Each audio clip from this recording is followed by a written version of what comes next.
sama dengan halnya komik ya. Jadi mindsetnya kalau orang mendengar animasi itu kan selalu berpikirnya, oh kartun buat anak-anak gitu kan. Komik, oh bacaan anak-anak. Jadi kita nggak treat itu dengan serius gitu. Welcome to Talk Podcast. Let's talk now bersama gua Andri, dan untuk episode kali ini gua kedatangan seorang ini komiknya sangat terkenal sekali di Instagram. Namanya Komik Faktab dan ini adalah komikusnya, Iskandar Salim. Apa kabar, Bro? Baik-baik bro, ya thank you banget udah invite gue ke ini acara lo ya. Thank you Wah, banget. thank you juga Ya. lo, Bro, buat kesediaannya nih. Ini gue sebenarnya follow Komik Faktab itu dari kapan nih? Lupa lah gue. Pokoknya gue ngelihat lu adalah salah satu dari komik yang menurut gue kontennya Hmm. itu sangat-sangat pinggir jurang banget. Towel dikit tuh nyemplung gitu ya. Iya, kalau dikit lu nyemplung. Lu tuh sama kayak si ini tuh gak? Si Haryadi. Haryadi, ya, Iya, ya, ya. kostum komik. Gue kan juga pernah ini kan ngobrol sama dia di podcast kan. Ya, Ah, gue nanya sama dia, lu kan sebenarnya kalau gue liat komiknya dia kan netral lah ya. Kadang-kadang kalau memang dia lagi mengkritik yang di pihak ini, ya udah dia kritik kan. Kalau hmm. di pihak yang ini dia juga kritik. Makanya dia sampai bilang kalau sampai misalnya gue ngekritik yang A, gue suka disangkanya apa. Kalau dikritik yang B, kalau lagi ini yang B, gue suka disangkanya apa. Nah, lu sendiri Iya, iya, iya. bikin komik ini awalnya apa nih, Bro, yang membuat lu bikin komik faktab ini? Ya, maksudnya ini startingnya ya dari fakta ya. Iya, iya, iya. Ya, kalau gue inget-inget ya, itu dari iseng-iseng sih. Jadi gue gue kan seneng gambar tuh Mm-mm. dari kecil tuh. Mm-mm. Terus di tahun 2015 itu gue bikin iseng-iseng bikin komik strip yang isinya tuh jokes-jokes receh gitu. Bener-bener receh deh. Kalau gue baca lagi sekarang sih agak-agak malu sih. Ya, jadi gue Iya, iya, iya. posting tadinya cuma buat entertain gue dan ya di circle medsos gue doang gitu kan. Terus Mm-mm. nggak taunya viral. Terus kan mulai banyak tuh orang-orang yang gak gue kenal tuh Mm. request atau apa masuk ke Instagram gue dan sebagainya kayak gitu kan. Mm. Kan Mm. kan Instagram personal gue jadi kan nggak nyaman tuh akhirnya gue bikin satu akun terpisah khusus buat upload tuh komik-komik strip gue gitu. Nah dari situlah bermula komik fakta gitu. Nama Gitu. faktab itu lu ambil dari apa? Fakta yang kalau Inggris fakta tau kan? Iya, iya, iya, iya. It's fucked up gitu kan, which is oh shit gitu, it Oh, fucked up. Ini ada iya. sensornya nggak sih gini? Nggak Nggak ya? ada, gua no sensor gua, kecuali kalau ada Oh iya iya. sebut nama yang berbahaya baru gue potong. Oh oke oke. Iya Ya, iya. oke. Jadi ya itu fucked up sih. Berarti memang Tapi di inspirasinya dari Indonesia kata kan di jadi Indonesia kan ya. Oke, oke, oke. Nah, lu kan memang tadi bilang lu suka gambar dari dulu, terus akhirnya lu iseng-iseng lu bikin dan ternyata rame ya di ya Instagram ya. lu, dan akhirnya lu bikin satu akun khusus memang untuk komik-komik lu. Nah, tapi kan gini, Bro, pertanyaannya adalah gini. Kan dari zaman kapan lah ya, itu kan selalu dibilang kalau profesi komikus itu kan nggak menjanjikan. Hmm. Nah, lu waktu itu memang pas lagi iseng-iseng dan rame itu lu melihat, wah kayaknya ada peluang, atau memang ya udahlah lu memang udah cuman memang pengen gambar aja, atau lu memang Ya ya. lu ngeliat, wah kayaknya bisa nih gua bikin sesuatu dan jadi duit gede nih. Nah nah ini mungkin ini hal yang sama yang dialami oleh semua orang yang punya aspirasi pengen jadi komikus gitu kan pasti Hmm. orang kalau denger lo mau jadi apa gitu, oh jadi dokter, oh good gitu kan, Hmm. jadi pengacara, oke gitu bagus, jadi komikus gitu kan pasti orang bilang, ah komikus mana ada duitnya gitu kan. Hmm. Nah gue juga sebenarnya eh, gue ini termasuk mungkin orang yang telat telat ngomik gitu kan, Hmm. padahal memang sebenarnya dari kecil tuh gue udah coba-coba bikin komik, tapi Hmm. eh, ingin dan apa ya istilahnya, ingin dan punya planning untuk jadi sesuatu kan dua hal yang berbeda ya. Iya, Maksudnya gue iya. gue ingin jadi komikus, Hmm. pengen bikin komik lah gitu kan. Hmm. Tapi nggak ada planning untuk menjadikan itu profesi gue gitu maksudnya. Hmm. Karena ya ya apalagi di masa waktu gue masih lebih mudah dulu kan, Hmm.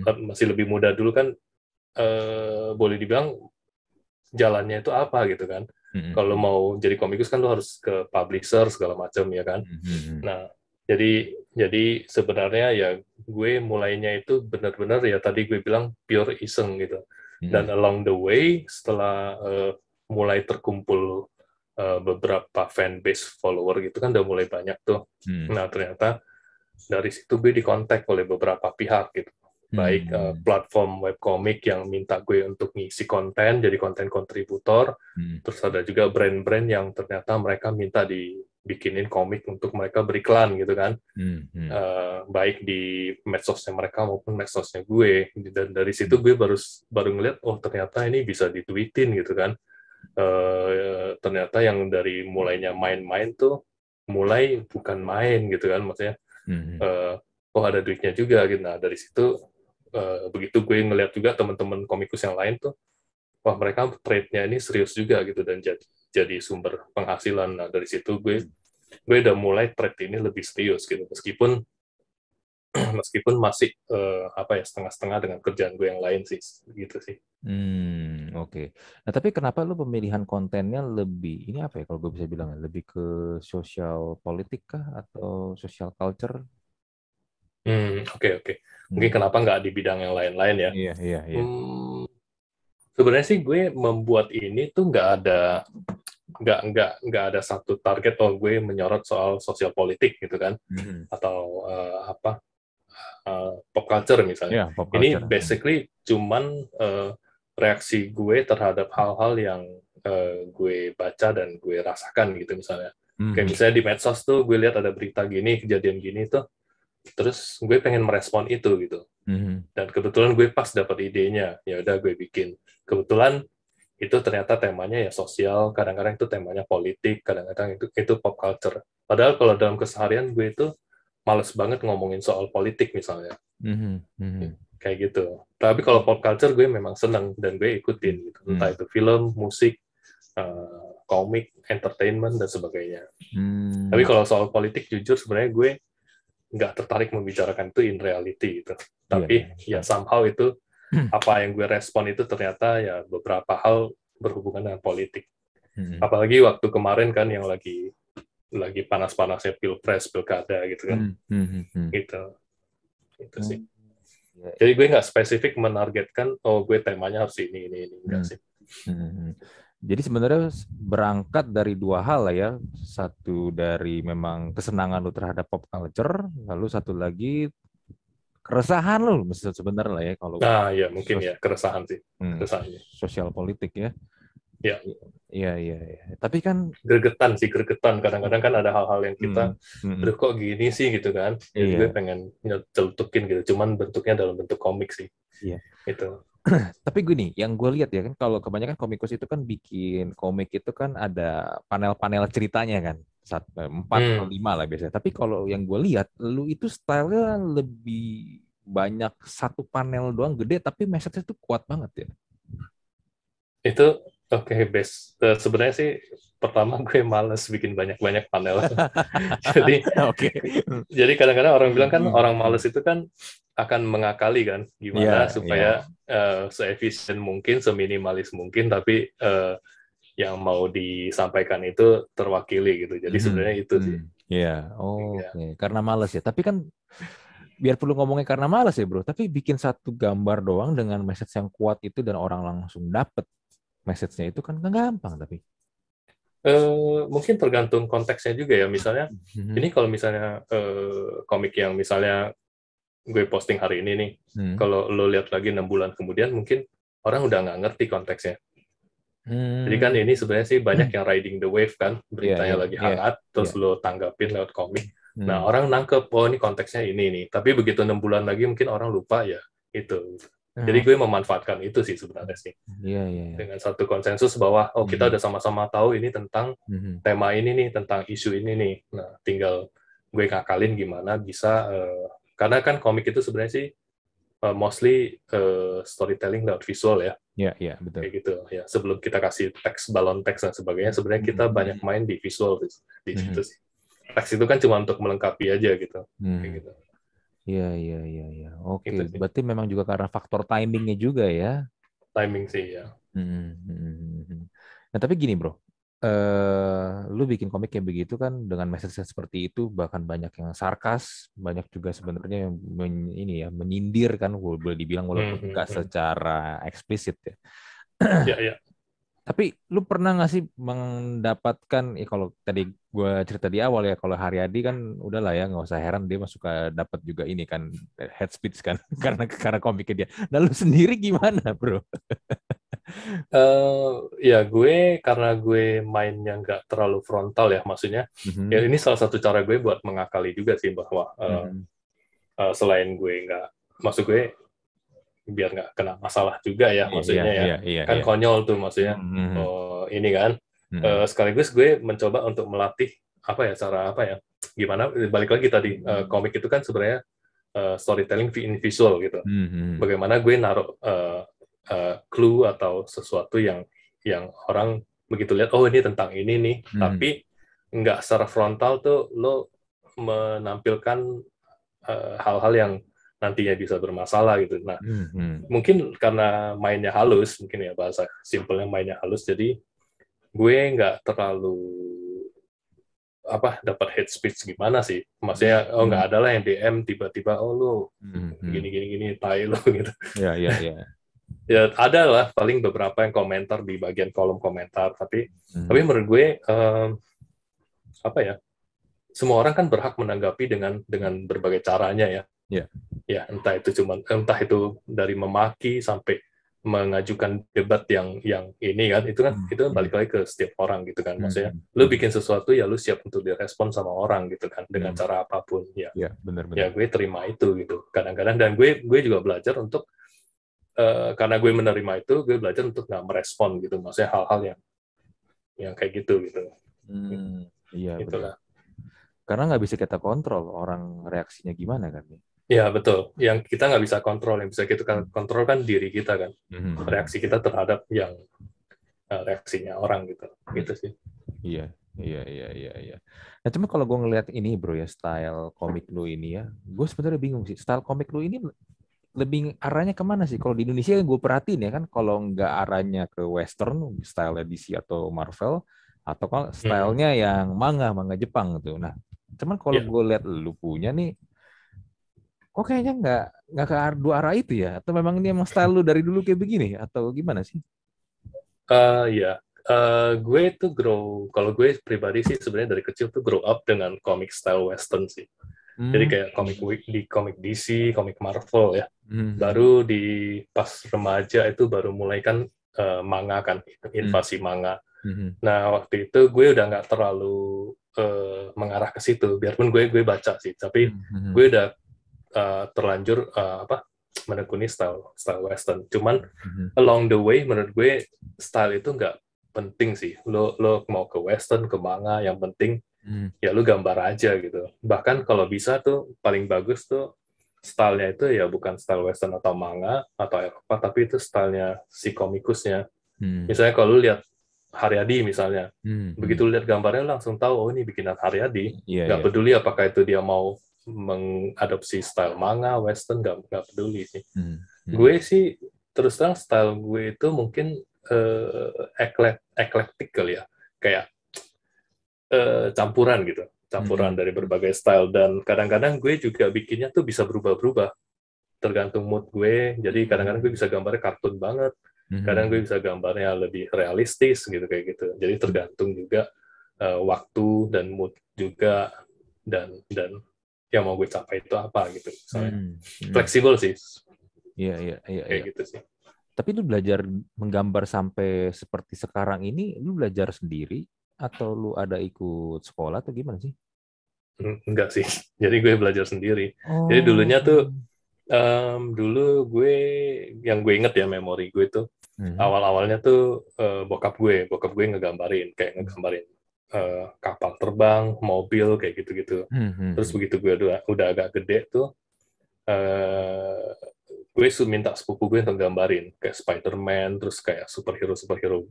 Marvel atau Mhm. DC gitu. Mhm. Terus kalau orang kita suruh gambar kan kadang-kadang dia nggak bisa kan, waktunya dan sebagainya. Akhirnya Mhm. gue Mhm. pikir kalau gue pengen ini ya gue harus belajar sendiri. Jadi ya gue belajar menggambar. Dan kebetulan gue seneng gitu kan. Mhm. Kan Mhm. sambil baca komik terus gue tiru gambarnya, oh Spider-Man tuh kayak gini, kayak gitu loh. Nah, jadi keterusan lah akhirnya gue ya otodidak sih sebenarnya. Iya, iya, iya, iya. Ya, Berarti memang nggak ikut ini ya sekolah atau kursus yang gimana-gimana ya. enggak. Jadi itu skillnya itu lu memang lu pertajam sendiri ya. Ya bisa dibilang begitu sih. Walaupun sebenarnya gue di tahap ini tuh gue udah nggak ngejar skill gambar lagi karena Mhm. menurut gue gini, maksudnya gini, waktu circle kita cuma di situ-situ aja, misalnya kita di teman-teman sepermainan, kemudian di sekolah gitu kan, Mhm. kan kita merasa wah si Iskandar tuh yang jago gambar kayak gitu-gitu. Tapi begitu circle lo makin luas ke kuliah gitu kan, apalagi di bidang yang kreatif yang sama gitu kan, desain grafis, kemudian Mhm. lo ke komunitas komikus, nanti lo akan lihat bahwa eventually lo cuman just one of ribuan orang lainnya yang jago gambar gitu. Jadi Mhm. gue merasa bahwa ya gue nggak ngejar skill lagi, tapi mungkin gue lebih ngejar ke relasi ke orang, Iya, build relasi, terus ya kayak hal-hal kayak gitu sih. iya, iya, iya, iya. Gitu sih. Ada orang sering bilang begini nih, sebenarnya semua orang itu bisa gambar, tapi nggak semua orang tuh bisa gambar dengan baik dan benar. Kan Hmm, ada yang ngomongnya begitu. Nah, ya, ya, ya. bisa lagi nih yang mungkin buat Anda yang dengerin atau buat yang ada yang nonton atau mungkin juga buat gua nih kalau gue pengen gambar nih, Bro. Tapi ya gambar yang mungkin gambar dulu kan kalau kita sekolah gambar apa sih dulu tuh yang sering diajarin kalau suruh buat pelajaran menggambar gunung gitu kan, gunung ada Gunung matahari. dua, Iya, matahari di tengah-tengahnya, terus ada jalan, terus iya, ada sawah gitu. iya, Nah, ada tapi kita rumah iya, gitu ya. iya ada rumah ya kan. Nah, tapi kan itu kan Iya, gambar anak kecil ya, maksudnya ya.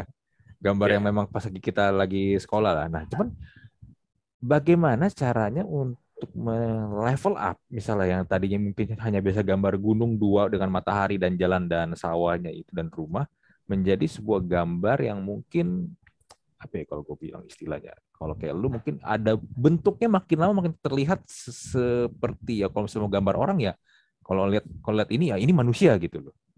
Hmm, Gimana bro, cara proses mempertajamnya itu loh kan tadi lu bilang lu otodidak kan. Nah, masalahnya kan nggak semua ya, orang ya, ya. punya kemampuan seperti itu bro. Ya. Mungkin balik lagi ke interest ya. Maksudnya Mhm. kan basically kan semua orang bisa gambar tanda kutip gitu ya. Ya Mhm. kan maksudnya. Terus akhirnya prosesnya menuju ke gambarnya itu lebih berbentuk dan makin makin polis gitu ya, makin Mhm. tuh. Dan sebenarnya base ke interest lagi gitu. Maksudnya karena gue seneng dengan komik, gue seneng menggambar, Mhm. pasti gue akan pursue supaya gue bisa menggambar orang dengan makin jelas gitu. Misalnya tadinya gambarnya Mhm. Mhm. belepotan gitu kan, garisnya nggak ini. Iya, iya. Lama-lama kan makin makin jelas nih, ini rambutnya, ini Mhm. kupingnya gitu kan. Mhm. Nah, terus sekarang gue mau arahnya ke western nih. Ya, gue pasti akan kejar ke sana. Atau gue sukanya manga, gue akan kejar ke sana. Sedangkan kalau orang yang nggak punya interest ke sana kan dia cuman berhenti di basic aja gitu. Ya kan, ya kurang lebih gue gambar kepala gini, gini, gini, gini. Mhm. Gitu sih. Mhm. Sebenarnya Mhm. menurut gue balik lagi ke interestnya masing-masing tuh. Iya, iya, Gitu oke. sih. Kalau di awal-awal meniru style komikus lain, boleh gak? Boleh banget. Boleh, Karena boleh banget. Oke. pasti semua orang akan berangkat dari situ ya, menurut gue ya. Kita Hmm. kan pasti akan meniru idola kita gitu. Hmm. Misalnya gue suka siapa gitu gambarnya, ya gue akan emulate stylenya gitu. Lama-lama sampai akhirnya kita akan menemukan tarikannya kita sendiri sih, senyamannya kita. Hmm.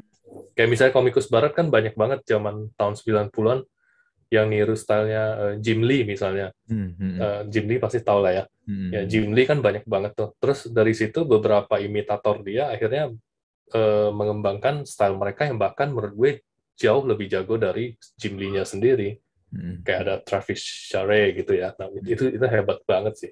Awalnya dia cuma salah satu imitator Jim Lee, Hmm. tapi begitu dia makin develop skill-nya, oh dia jadi jago banget, hebat sih. Iya, iya, iya. Gitu sih. Kalau komik barat tuh, Western, DC atau Marvel, gue sih ini favorit gue ya. Favorit gue sih Hmm. Alex Ross sih. Iya, iya. Itu kalau gambar gila, itu modelnya lebih apa ya? Lebih ke realistis kali ya. Realistis, ya. Ya, Ya, muka Superman kayak begitu, muka Batman ya, kayak ya. gitu. Hmm. Gokil sih. Ya. Temen kayaknya dia lama udah nggak aktif lagi ya. Gue masih follow Instagram ininya sih, jadi dia sering ngeposting. Tapi gue nggak gitu perhatiin apakah itu karya baru atau lama. Tapi dia masih aktif di medsos gitu, kayak gitu. Hmm. Harusnya sih masih sih, dia masih aktif sih. Iya, iya, iya. Itu keren sih. Nah, tapi Ya, ini ya, yang menarik juga gini. Ini gue kalau perhatikan misalnya contoh Dragon Ball ya, Akira Toriyama ya. Kalau ya, ngikutin komik Dragon Ball tuh dari nomor 1 sampai nomor 42, gue merasa ya, style gambar dia itu pelan-pelan berubah. berubah ya. Ya, Ya, ya. berasa nggak sih pelan-pelan berubah yang tadinya Goku mungkin apa ya? Gua nggak tahu istilah tapi mungkin gua menyebutnya lekukan badannya ya gitu aja. Makin Hmm. Gokunya makin gede bisa jadi Super Saiyan segala macem. Itu tarikan garis mukanya tuh makin lama makin apa ya? Lebih tegas ya mungkin istilahnya Lebih ya. tegas, ya, Iya, ya, lebih iya, tegas. iya, Ya. iya. Yang tadinya banyak oval-oval yang lebih Hmm. cute gitu kan, terus Hmm. sekarang jadi lebih tegas, lebih keras gitu kan. Iya, iya. Dan ternyata memang Hmm. komikus profesional pun juga mengalami hal itu ya. Pasti ya, maksudnya pasti orang kan ada fase-fasenya ya. Ya Hmm. kayak seniman yang pelukis dan sebagainya kan mereka juga ada period-periodnya, ada Hmm. ya kan pasti ada fase-fase tertentu yang mempengaruhi style mereka gitu, kayak gitu sih. Hmm. Kayak contoh misalnya Haryadi aja kan stylenya berubah Hmm. Hmm. yang Hmm. dulu dan sekarang. Dan Iya, kalau iya. dia bikin komik yang lain lagi stylenya juga agak berubah dikit, tapi Hmm. lo bisa tahu oh ini Haryadi misalnya, Hmm. kayak gitu sih. Iya, iya, iya, iya. Wah, Kita jadi ngomongin Haryadi ya. Haryadi harusnya gua tag ntar nih abis ini. Oke, boleh, boleh, boleh. Gue satu grup sama dia kok di grup WA teman-teman ilustrator komikus. Jadi Oke, kan kita ada WA gitu buat curhat-curhat. iya, Ya iya. gitulah. Sama ini juga dong, sama Sweta juga dong. Sweta belum masuk sih Sweta. Oke. Ya tapi maksudnya kita dalam circle Iya, iya, community komikus itu kan itu aja tuh. iya, iya. Ya, Tapi gue ngeliat gini ya, sekarang industri komik di Indonesia ini, apalagi semenjak di Instagram rame ya, gue ngeliat jadi lebih hidup ya. ya. Menurut gue, nah itu sebabnya kenapa gue baru mulai ngomik, katakan berapa ya, mungkin 6-7 tahun belakangan ini. Hmm. Karena kebantu banget sama medsos sih. Hmm. Karena dengan medsos kan kita bisa publish karya kita tanpa melalui pihak perantara lagi kan. Kalau Iya, kalau dulu misalnya kayak cerita gue tadi bahwa kalau gue bikin komik, gue mau terbitin kan gue harus cari penerbit kan.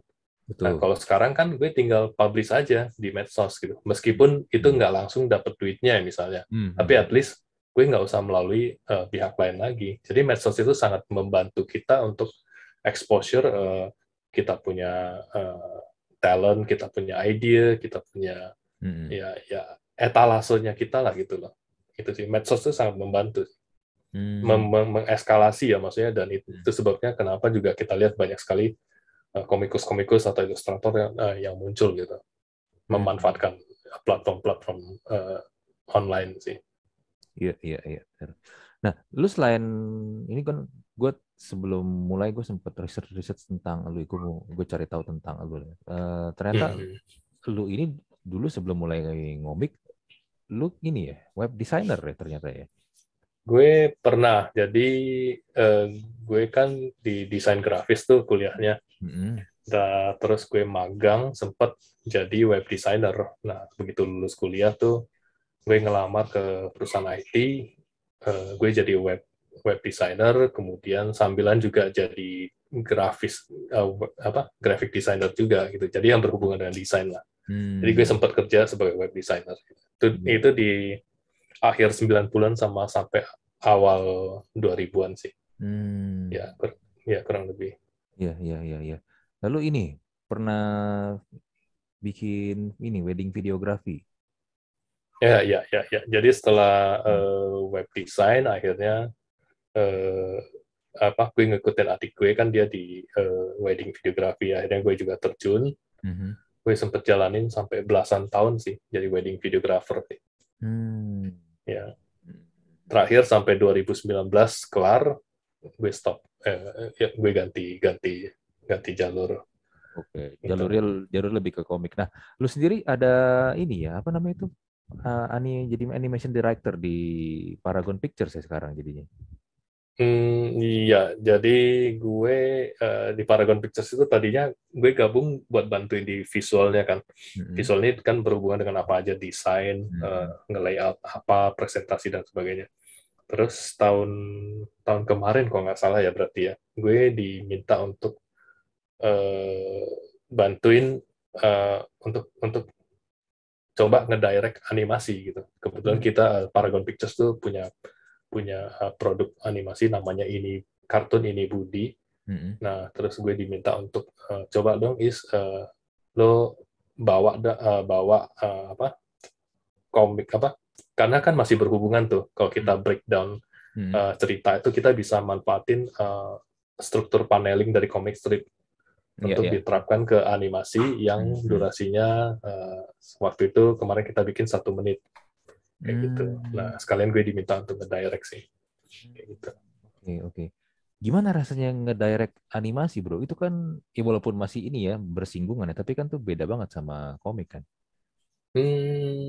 Di beberapa bagian itu beda, tapi di beberapa bagian lagi sebenarnya sih hampir sama sih secara basicnya sih. Seperti itu tadi gue bilang kan, Mhm. struktur berceritanya Iya, itu kan iya, iya. sebenarnya Mhm. hampir sama tuh. Ada inciting incident, ada eskalasi, ada punchline dan sebagainya. Nah itu gue bantuin juga di bagian story development-nya. Jadi kita ada berapa episode gue bantu di situ. Nah, pas ngedirect juga karena ini juga gue sebenarnya uh, bidang yang baru ya. Jadi gue sebenarnya doing sambil learning juga gitu. Mhm. Learning by doing ya. Jadi memang ada beberapa kendala misalnya yang kita inginkan itu kayak gini gini gini, begitu ditranslate ke animasi ternyata ada bagian yang lost Mhm. yang kadang-kadang hanya hanya karena masalah 1-2 detik atau cuman uh, apa ya cara representasinya itu kadang-kadang ya nggak nyampe gitu. Tapi ya ini part of belajar sih kayak gitu sih. Mhm. Termasuk juga ngedirect anak-anak yang ngisi suara dari karakter-karakter itu. Jadi menurut gue ini pengalaman yang uh, fun sih, fun banget sih masih kayak Mhm. gitu sih. Bahwa gue belajar juga ternyata oh bikin animasi itu kayak gini, ngedirect anak-anak itu harus gini gitu kayak Iya, gitu. iya, iya, iya, iya, iya. Nah, tapi gini sih bro, kalau yang gue lihat ya Indonesia kan sebenarnya punya talent-talent yang bagus lah ya untuk membuat komik dan animasi lah ya. Kalau sekarang kan kita Hmm. ngomongnya juga tentang animasi ya. Tapi lu sendiri ngelihatnya gimana bro? Kenapa kita masih belum bisa membuat film yang ya gue nggak usah jauh-jauh kayak di Jepang atau mungkin di US lah ya itu kan levelnya udah inilah ya udah terlalu tinggi Hmm. udah terlalu tinggi ya. Ya, Tapi ya. tapi misalnya gini deh, let's say kayak misalnya di Malaysia kan ada Upin Ipin kan. Upin Ipin pun Ya, juga ya, ya, ya. correct me if I'm wrong tapi setahu gua itu sebenarnya pun juga ide dari orang Indonesia yang kreat Oh, gue yang malah baru tahu juga. ya, ini mungkin gue salah ya, tapi mungkin ada yang dengar mungkin boleh koreksi. Tapi setahu gue itu akhirnya idenya nggak dapet di Indonesia, akhirnya diambil sama Malaysia dan jadilah Oh, Upin Ipin. oke, oke. Sayang banget ya. Mm-mm. Ya, ya. Jadi gitu. Nah, apakah memang masyarakat kita masih belum terlalu apa ya aware atau mungkin suka dengan produk kita sendiri gitu yang dari Indonesia Hmm. untuk produk-produk animasi atau gimana sih sebenarnya? Kalau lu lihat sendiri nih kan lu yang berkecimpung di sini nih. Ya, ya. Mungkin mindset juga ya bahwa jujur terus terang untuk dunia animasi kan karena gue masih baru ini juga, jadi mungkin ini pendapat gue agak terbatas ya, Hmm, maksudnya. hmm, hmm, hmm. Tapi ini cuman dari yang sepengetahuan gue juga. Hmm, Mungkin sama dengan halnya komik ya. Jadi mindsetnya kalau orang mendengar animasi itu kan selalu berpikirnya oh kartun buat anak-anak gitu kan, hmm, komik oh bacaan anak-anak. Jadi kita nggak treat itu dengan serius gitu, eh, sesuatu hal yang serius gitu kayak kayak gitu. hmm, Cuman hmm, mungkin hmm, hmm, belakangan ini aja bahwa potensinya mulai ada gitu. Jadi kita nggak membangun untuk mensupport industri ini sih.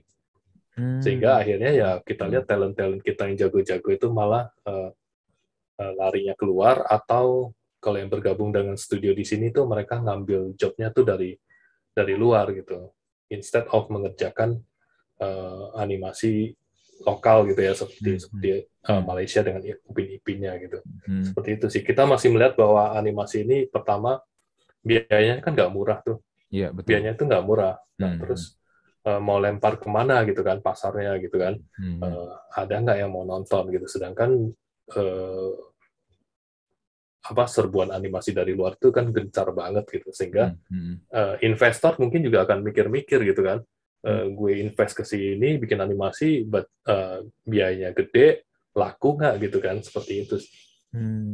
Jadi ya sebenarnya ini masih dicari ininya. Kendala di mindsetnya itu tadi ya, kalau orang kita masih menganggap film animasi atau komik itu buat anak-anak ya. Iya, dan juga ya mungkin kendala di investing juga sih. Ada nggak yang mau invest untuk itu gitu. Iya sih. Tapi memang image-nya terlalu ke sana sih ya. Kan gini deh, kan pernah ada kasus kan waktu itu tuh Deadpool itu kan ya kita tahu Deadpool superhero tapi kan ratingnya kan bukan rating untuk anak-anak kan. Nah, ketika ada satu ibu-ibu ajak anaknya nonton Deadpool dan ngeliat film Deadpool kayak begitu dia malah marah-marah. Iya. Ya, menurut gue itu orang tua yang kurang, maksud gue informasi kan sekarang gampang banget, lo Iya tinggal sih. klik-klik-klik, oh gini. Itu males aja menurut gue itu orang tua. Kok geblek aja sih menurut gue. Iya. Maksudnya informasi loh ada di mana-mana loh, just lo tinggal klik dikit, oh ini pantas gak ditonton anak-anak, ya kan? Bener. Salah sendiri gitu, maksudnya kenapa nggak cari tahu. Iya sih. Tapi sayang banget ya karena ini gua ngeliatnya juga begini sih. Ini kan sebenarnya kalau kita ngomongin tentang hal ini kan kita ngomong tentang intellectual property ya, Bro ya. Kalau kita ngomong tentang IP itu kan kalau contoh kayak Disney, Mickey Mouse itu udah berapa tahun ya? 100 tahun lebih ada kali ya. Mickey Mouse mungkin hampir. Walt Disney nggak, gue lupa sih dari tahun kapan sih. Iya, kan kayaknya udah dari 1900-an awal deh seingat gue ya. Tapi maksudnya gini loh, mereka bisa membangun sebuah toko yang dijadikan intellectual property dan itu panjang umurnya, bro. Long lasting ya. Long lasting. Superman itu juga dari tahun 1939 ya. 38, 39 gue lupa deh. Itu juga umurnya kan panjang ya. Nah, maksud gue ini kan sebenarnya sebuah industri yang duitnya tuh gede banget. Ya kan, ini gede banget. Dan mungkin orang-orang yang masih berpikiran, itu cuma buat anak-anak.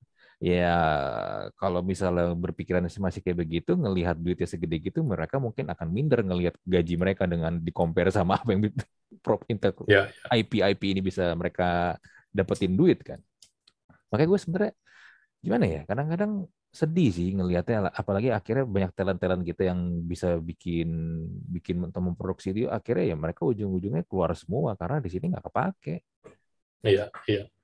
Saya sangat disayangkan ya maksudnya seperti itu. Tapi kalau misalnya kita bicara IP Indonesia sebenarnya kan apalagi beberapa tahun belakangan ini kita lihat banyak yang udah mulai di-treat sebagai sesuatu yang serius sebagai misalnya contoh Tai Lalat, Juki, terus ada teman-teman Bumi Langit kan dengan IP lama yang mereka revive lagi kayak Gundala, terus baru ini kan ada Sri Asih trailernya, kemudian juga ada IP baru, udah lumayan sih. Kemudian juga ada beberapa teman-teman yang juga memperjuangkan supaya IP Indonesia itu bisa bangkit gitu kayak teman-teman di kemarin Katapel dan sebagainya ya, mereka mencoba membangkitkan itu gitu maksudnya. Ya ngeling lah antara kreator, kemudian juga ada dari pemerintah dan sebagainya gitu. Mereka bikin event-event pop culture, nanti juga kan ada pop art dan sebagainya, mungkin pernah dengar ya kayak gitu. Nah, itu salah satu upaya untuk mengangkat sih, untuk supaya visible ya bahwa kita punya loh IP lokal yang potensial gitu. Kayak gitu. Nah, bro, gue sebenarnya ya ada satu IP menurut gue yang bisa dikembangin banget tuh. Dan dulu tuh gue suka banget dengerin sandiwara radionya pas zaman-zaman sandiwara radio di Indonesia tuh masih jaya-jayanya ya. Itu Tutur Tinular, bro. Oh iya. Itu kalau sebenarnya yang mau digarap serius ya itu bisa jadi suatu cerita yang keren banget tuh. Dulu Epic pernah, ya. iya itu epic banget dan cerita itu panjang, Ya, ya ya, kan? ya. Ya. Kalau mau dieksplor tuh sebenarnya tuh bisa banget. Itu pernah dibikin film bioskopnya, tapi nggak sampai kelar sih ceritanya. Lalu kan pernah Hmm. dibikin juga sinetronnya kan. Tapi ya gitu, Ya, ya, gue ngeliat wah sinetronnya kayaknya boleh nih masih ngikutin cerita originalnya. Tapi ya gitu lah, ya. bro ya. We know kalau yang coba search di Google nih ya, coba cari deh Tutur Tinular Batman, Tutur Tinular Joker. Ada Batman sama Joker di situ buat apa coba? Hancur banget ya. Ya hancur banget kan. Aduh, bener-bener. Iya. Itu Nanti padahal ada Thanos lagi ya. iya nanti ada bisa datang. Parah banget ya. Gue juga nggak sampai. Maksudnya gini loh. Lu berpikir out of the box itu bener-bener out of the box banget. Ya, Lu bisa ya. menghadirkan Batman di universe Tutur Tinular tuh gimana coba? Mungkin pikirannya bukan out of the box lagi, tapi what box gitu kan. Iya, What box gitu. what box. Aduh, itu kacau banget. Padahal tapi itu tadi, itu cerita sebenarnya ya. Kalau mau digarap tuh bakal keren banget. Hmm. Nggak kalah epicnya mungkin, ya mungkin gue Ya, ya, lebay ya. kali ya, tapi kalau misalnya lu baca Lord of the Ring atau lu Ya, baca Romance of the Kingdom yang juga ceritanya panjang, itu kan sebenarnya tuh ya. punya potensi yang bisa digarap sampai seperti itu. Hmm. Hmm. Kalau menurut gue ya, mungkin kebetulan karena gue kan di studio film juga tuh yang Paragon tadi. Mhm. Kalau gue dengar dari beberapa temen, mungkin pertama bikin cerita-cerita epic gitu itu kan budgetnya gede tuh, Iya pasti. pasti gede, dan Mhm. napasnya kan pasti akan panjang kan karena ceritanya kan banyak tuh, nggak mungkin selesai dalam satu film Mhm. dengan sendirinya kan, berarti lo harus build satu rangkaian inilah, Mhm. budgetnya gede. Terus kalau ngelihat penonton kita ya kayaknya period piece itu nggak laku gitu. Jadi Oke. cerita yang bersetting dengan masa-masa kerajaan dulu dan sebagainya itu Mhm. lebih segmented lah. Mungkin Mhm. kayak nggak tahu ya apakah generasi sekarang, anak-anak sekarang, lo suruh nonton film-film dengan setting kerajaan, apakah mereka tertarik gak gitu. Itu sih jadi pertimbangan sih kenapa enggak sih. Ya kalau misalnya kalau Lord of the Ring dan sebagainya mungkin eh, ya mungkin karena efeknya juga, Mhm. dan mungkin itu produk dari barat gitu kan, kita kan kadang-kadang gitu Iya sih, benar. selalu ya. Mhm. Nah itu sih sebenarnya menurut gue kenapa nggak dibikin atau belum, karena budgetnya pasti gede banget, terus karena ini period piece gitu kan, Mhm. mungkin lebih segmented gitu kan. Kita udah pernah bikin beberapa film kerajaan juga kan yang settingnya kerajaan, Mhm. itu juga kan responnya juga biasa-biasa aja gitu kayak gitu. Hmm. Atau kalau nggak dibikin series gitu langsung masuk ke OTT kayak Hmm, Game of Thrones kan juga ya, ya, ya. dibikin Nah, dibikin per season jadi nggak langsung sekaligus maraton ya, gitu. ya. Nah, mungkin juga harus ketemu OTT yang berani biayain sih, misalnya kayak Netflix ya, atau Hmm. Amazon, Hmm. atau yang lainnya sih seperti itu sih, Hmm. kayak gitu, Iya, ujung-ujungnya seperti itu. balik lagi duit ya. Ya, ya, ya. Dan mereka juga pasti akan Hmm. melihat Hmm. bahwa kalau Hmm. misalnya OTT luar gitu ya, Hmm. mereka akan juga melihat ini bisa dibawa nggak keluar gitu. Apakah ini cuman apa? Cuman bisa ditonton oleh audiens di satu negara aja gitu kan? Karena mereka keluar duit banyak kan pasti pengen ini Hmm. bisa nggak dibawa juga ke Hmm. negara-negara lain kayak gitu sih. Hmm. Hmm. Hmm. Gitu. Iya, iya, iya. Kalau menurut lu nih, Bro, kenapa Ya. kalau misal kayak Korea lah ya. Korea kan sebenarnya kan bisa dibilang quote unquote ya pemain baru di industri kreatif ya, kalau kita bandingin sama di Hollywood di Amerika atau Hmm. di Jepang lah ya. Sebenarnya kan mereka Atau bahkan terhitung Jepang ya. ya malah lebih lama Jepang sebenarnya kan bermain di industri Ya. kreatif kan. Tapi apa yang lu lihat kenapa Korea ini bisa lari itu kenceng banget, Bro? Banyak seri-series mereka itu Hebat kan, sih ya. iya itu kan juga lahir dari komik kan, dari webtoonnya mereka kan. Ya. Ya. Itu yang kalau yang gue tahu sih ya, itu sih benar-benar disupport oleh pemerintahnya kan. Mereka benar-benar Hmm, trade, hmm, istilahnya mereka kayaknya sih ya pengen menginvasi gitu, maksudnya hmm, melihat potensi kan K-pop segala, terus hmm, K-drama gitu kan, hmm, dan sampai ke film-film mereka itu kan sampai kemana-mana gitu kan, bahkan menang Oscar segala, Parasite dan sebagainya. hmm, hmm, Ya hmm, itu ya itu gue lihat sih itu dengan pemerintahnya itu udah klop banget, dan mereka treat itu sebagai satu satu produk buat ekspor ke keluar gitu. Kayak itu sih. Oke. Ini Balik juga. lagi sih sebenarnya sih, Hmm, ya pemerintah kan juga berperan penting ya untuk hmm, mensupport gitu kan, hmm, kayak hmm. gitu kan. Betul. Kita kayak misalnya kita mau bikin film aja, kadang-kadang syuting aja mesti urusan sama preman gitu misalnya, kayak gitu gitu kan, atau lo mau izin syuting di sini, wah sulit gitu kan, dan sebagainya, kayak gitu sih. Hmm, bener sih, Kayak bener. gitu sih. Ya maksudnya jangan kan syuting wedding, sorry, jangan kan syuting film, gue dulu syuting wedding aja, kalau lo mau syuting private ya lo pasti harus keluar biaya buat preman gitu kan, kayak gitu sih. Hampir setiap lokasi itu Hmm, ada yang tahu-tahu orang nongol untuk minta duit ke lo gitu. Itu baru iya. wedding gitu, apalagi Hmm, film gitu kan. Ya, hmm. hampir nggak ada satu jengkal tanah pun di Indonesia tuh yang kalau bagus dikit gitu kan, buat syuting private di sini nih. Tahu-tahu udah ada yang biaya apa, harus keluar biaya kayak gitu. Iya, iya, iya, iya. Benar, benar, benar. Dan gue juga ngeliat karakter orang kita juga suka gitu sih ya, ketika mungkin kita pengen bikin sesuatu yang berbeda ya. Kayak kemarin tuh ada Gatot Kaca lah ya di ini kan di sinema ya. Hmm. Mungkin nasibnya tidak seberuntung Gundala ya kalau yang gue lihat ya. Ya karena kadang-kadang penonton kita udah keburu skeptis dulu sih, udah langsung compare sama Marvel sama DC yang which is ya udahlah itu udah terlalu jauh, nggak bisa lu bandingin kan sebenarnya. Hmm, hmm, hmm. Kalau menurut gue ya, ini cuma pendapat gue doang nih. Mhm. Kalau misalnya eh, orang nanya, sebenarnya kan waktu itu si Ernest Prakasa kan sempat menanyakan juga di Twitter, Mhm. eh, kalian pengen lihat kalau ngomong soal film superhero Indonesia itu, kalian pengen lihatnya yang gimana sih gitu kan? Dan itu Gue responnya banyak banget. Ya itu responnya banyak banget.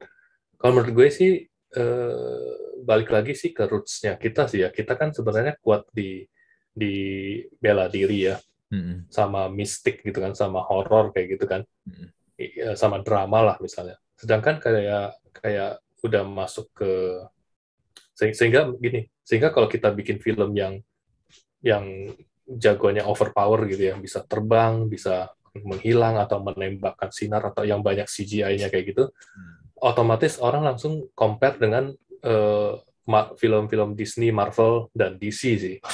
Jadi menurut gue, gimana sih supaya kita bisa eh, bukan beda sih, yang mungkin lebih beda adalah ya kita nekaninnya ke hal yang kita jago gitu, dalam dalam arti ya kita kan jago dalam hal bela diri gitu. Itu kan kuat gitu. Ya bikin aja karakternya itu nggak usah bisa terbang segala sih. Cukup dia punya ilmu bela diri yang sakti, yang jago gitu kan, kayak gitu. Bikinlah yang lebih, ya mungkin kayak karakter superhero kayak Carok gitu kan, atau kayak siapa lagi ya, ya kalau di luar mungkin kayak Daredevil gitu, kayak gitu-gitu sih, yang street level lah misalnya, kayak gitu. Bikin aja koreografi berantemnya yang keren kayak gitu, ceritanya simple aja, nggak usah terlalu ribet gitu kan. Ya Iya kayak sih. gitu sih.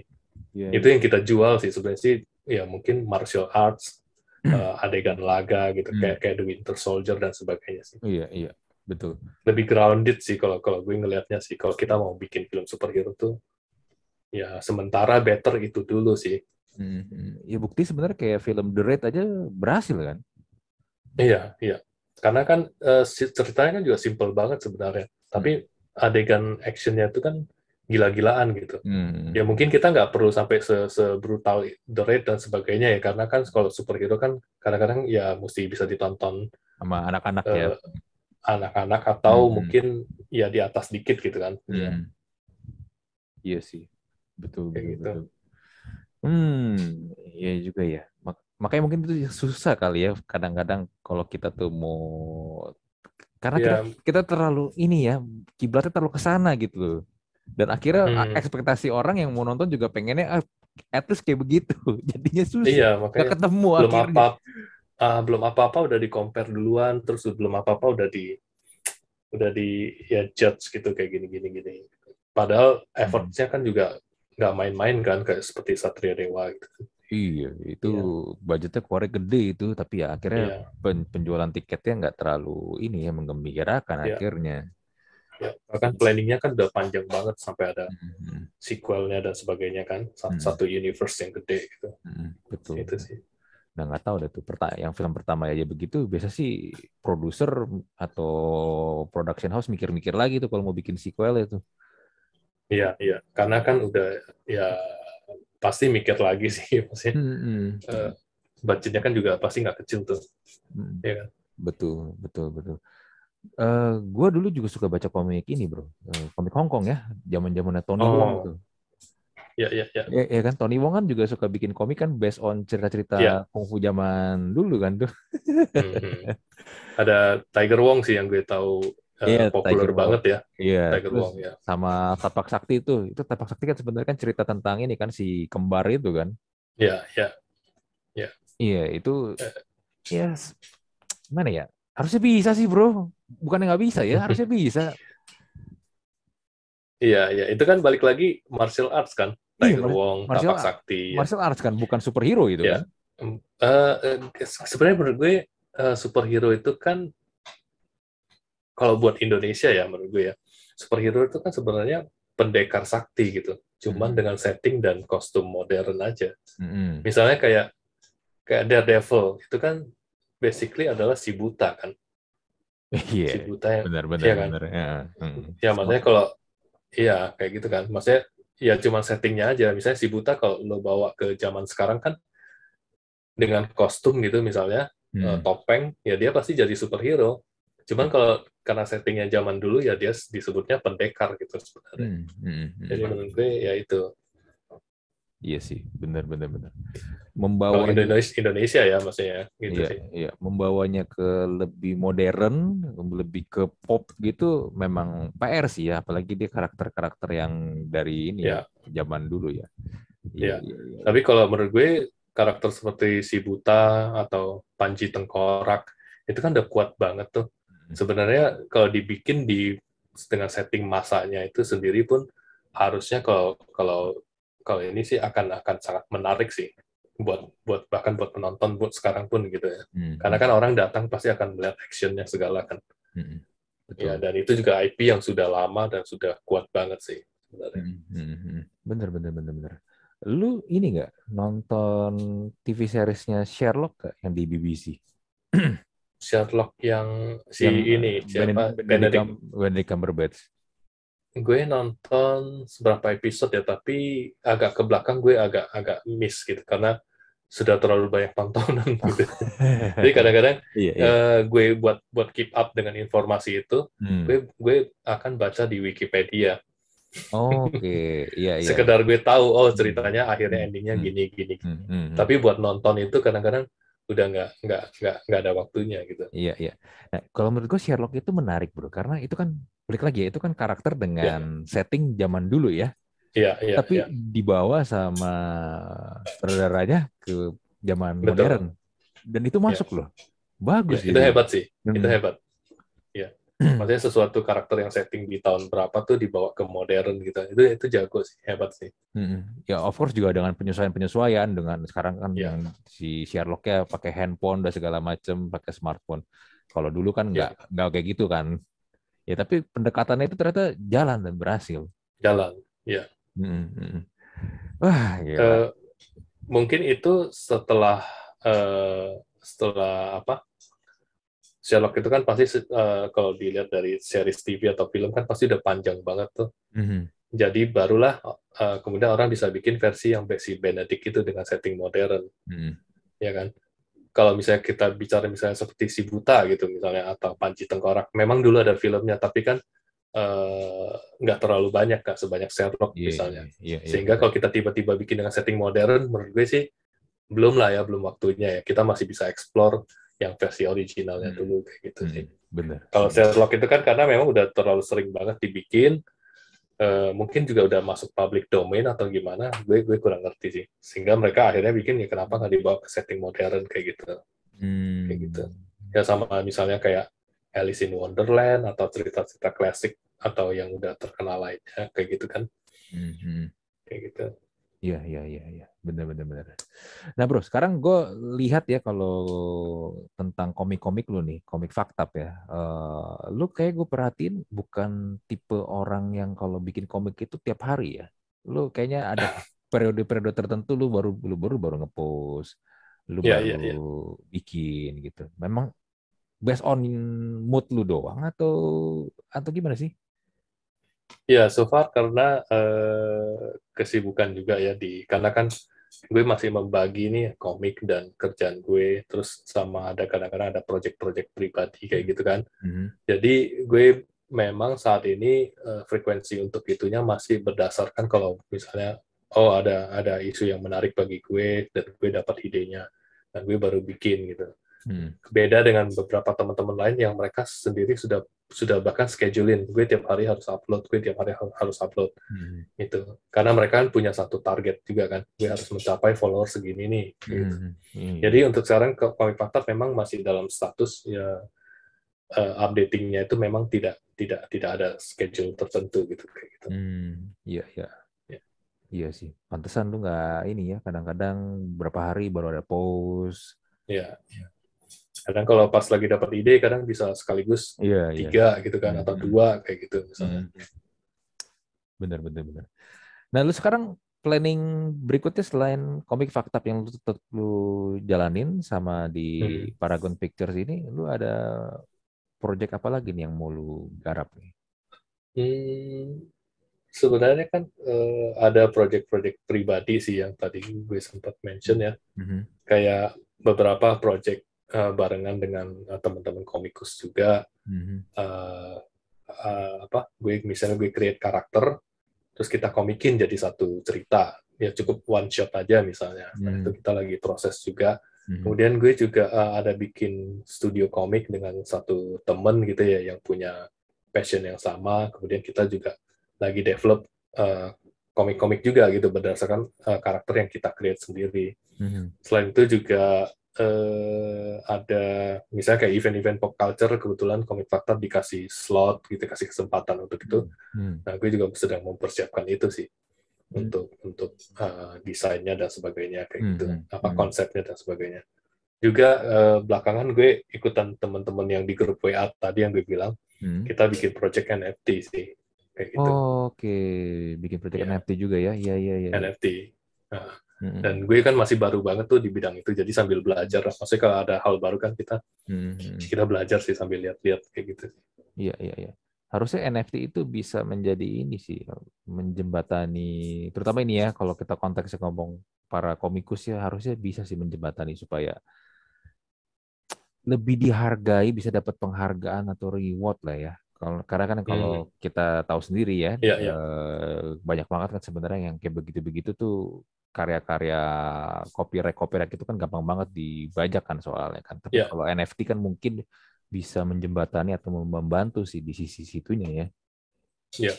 Bahkan mungkin dalam beberapa hal juga para komikus atau artis atau ilustrator tuh melihat NFT sebagai jalan bagi mereka untuk bisa pensiun dengan dana yang cukup gitu. Oh iya, Iya benar, kan? benar, benar, Iya kan benar. kalau misalnya Hmm. kan harganya kan ada yang gila-gilaan kan, satu gambar aja Hmm. berapa, bahkan sampai berapa berapa M gitu kan. Nah, Hmm. itu salah satu eh, jalan bagi mereka untuk bisa earn enough money finally gitu ya, Hmm. untuk bisa gitu sih.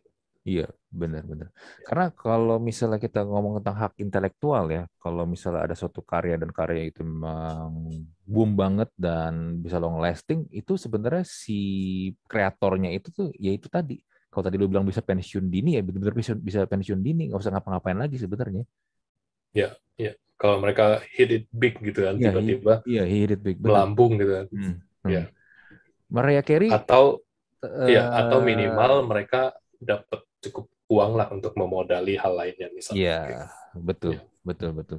You know what, kayak Mariah Carey ya. Mariah Carey Hmm. itu tiap Natal lagu dia selalu diputer, diputer kan di hampir Ya, seluruh negara yang ngerayain Natal lah ya. Kita ngomong konteksnya ya. gitu kan yang merayakan Natal pasti selalu diputer dan Mariah Carey itu pasti selalu dapat itu ya Royaltinya. royalti dari situ every Ya. year. Makanya dia sebenarnya sekarang kayak ngakuarin lagu lagi, ngakuarin album lagi ya buat dia nggak masalah. Itu baru Ya, baru ya, dari satu lagu loh. ya, betul, betul. Makanya kita lihat banyak musisi-musisi yang udah sewaktu mereka mudanya apa jadi gede gitu kan, terus lagu-lagu jadi legenda. Hmm. Banyak yang begitu udah tuanya kan udah nggak produktif lagi, sebenarnya mereka tinggal makan dari royalti kan, kayak gitu sih. Iya, bener. Ya, Kayak ini nih yang film Thor yang baru nih, Love and Thunder, Guns N' Roses kan dapat lagi pasti ya, dari situ tuh lagunya ya, beberapa dipakai ya, sama ya, Marvel.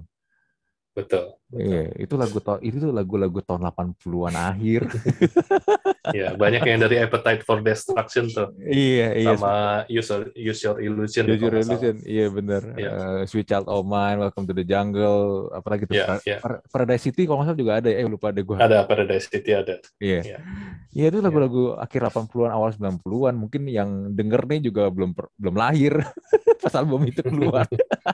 iya. Ya. Itu zaman gue remaja dulu sih. Ya sama bro. Gue juga tuh Guns, zaman-zamannya Gianna. band-band rock itu lagi sedang ini tenar-tenarnya. Ya, ya, ya. Iya. Oke lah bro, gue seneng ngobrol sama lu bro. Oke, gila ternyata Sama-sama bro, lu sama. lu keren banget ternyata apa yang lu kerjain ini bener, harusnya nih bisa inilah ya dengan teman-teman komikus juga yang lain nih harusnya sih bisa inilah yang membangun industri komik ya terutama Semoga ya, semoga.